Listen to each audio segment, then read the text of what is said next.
श्रीमद् भगवद गीता अध्याय 3 कर्मयोग। नमस्कार साथियों, आप सुन रहे हैं वॉइस ऑफ सनातन। आज हम श्रीमद् भगवद गीता के तीसरे अध्याय कर्मयोग का अध्ययन करेंगे। पहले अध्याय में हमने अर्जुन के विषाद को देखा। दूसरे अध्याय में भगवान श्री कृष्ण ने आत्मा की अमरता और निष्काम कर्म का ज्ञान दिया। अब तीसरे अध्याय में भगवान कर्मयोग का विस्तार से वर्णन करते हैं। अध्याय 3 कर्मयोग का परिचय। कर्मयोग का अर्थ है कर्म के द्वारा योग। इस अध्याय में भगवान समझाते हैं कि मनुष्य बिना कर्म किए रह ही नहीं सकता, लेकिन कर्म करते समय फल की आसक्ति छोड़ देना ही सच्चा योग है।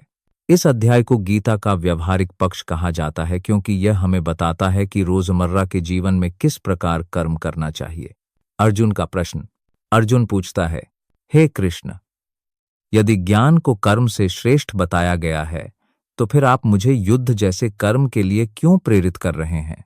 कृपया मुझे स्पष्ट बताइए कि मेरे लिए कौन सा मार्ग श्रेष्ठ है, ज्ञान योग या कर्मयोग? भगवान श्री कृष्ण का उत्तर।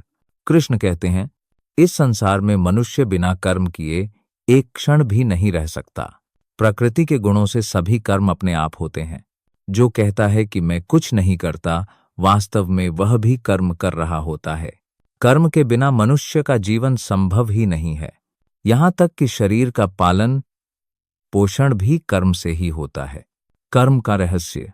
भगवान कहते हैं, मनुष्य को अपने नियत कर्म का पालन करना चाहिए, क्योंकि कर्म न करना भी एक प्रकार का दोष है।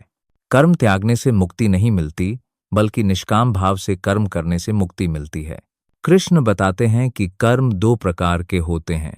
पहला, सकाम कर्म, जिसमें इंसान फल की इच्छा से काम करता है। दूसरा, निष्काम कर्म, जिसमें इंसान केवल कर्तव्य के लिए काम करता है, फल की चिंता भगवान पर छोड़ देता है। निष्काम कर्म ही सच्चा कर्मयोग है। यज्ञ का सिद्धांत। भगवान कहते हैं, सृष्टि की रचना के समय मैंने यज्ञ की व्यवस्था की।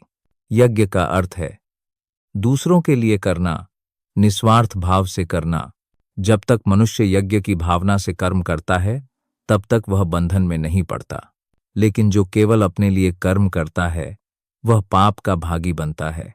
इसलिए कर्म को यज्ञ के रूप में करना चाहिए, अर्थात हर कार्य को भगवान के प्रति अर्पण मानकर करना चाहिए। महान पुरुषों का उदाहरण। कृष्ण कहते हैं, जो लोग श्रेष्ठ होते हैं, वे जैसे आचरण करते हैं, सामान्य लोग वैसा ही अनुसरण करते हैं। इसलिए ज्ञानी और योगी को समाज के कल्याण के लिए कर्म करते रहना चाहिए। यदि वे कर्म छोड़ देंगे, तो सामान्य लोग भी आलसी और अकर्मण्य हो जाएंगे। स्वयं भगवान श्री कृष्ण भी यही कहते हैं, यदि मैं कर्म न करूं, तो लोग मेरे मार्ग का अनुसरण नहीं करेंगे। इसलिए मैं भी सृष्टि की व्यवस्था बनाए रखने के लिए कर्म करता हूं, यद्यपि मुझे कुछ प्राप्त करने की आवश्यकता नहीं है। कर्तव्य और आसक्ति।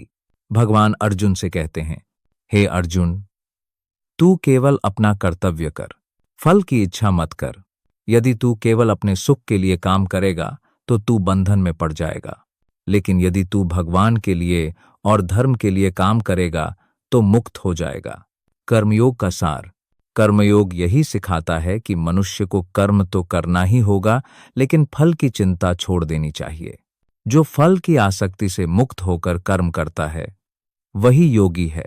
वह सुख, दुख, हानि, लाभ, जय, पराजय में समान रहता है। अध्याय 3 का निष्कर्ष।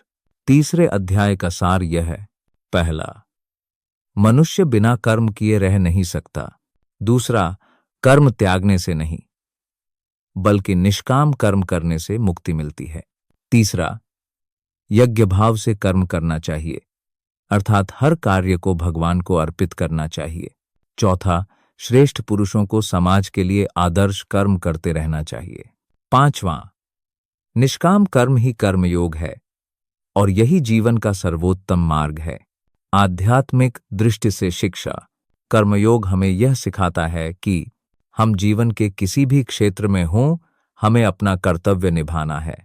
माता पिता का कर्तव्य, विद्यार्थी का कर्तव्य, सैनिक का कर्तव्य, हर किसी का धर्म है कि वह अपने कर्म को निस्वार्थ भाव से करे।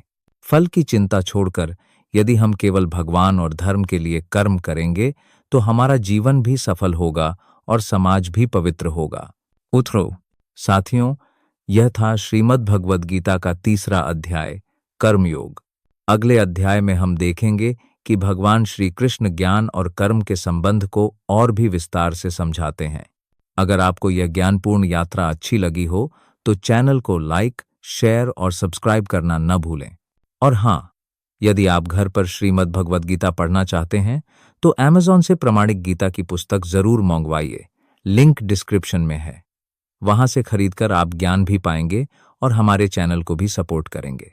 जय श्री कृष्ण, जय सनातन।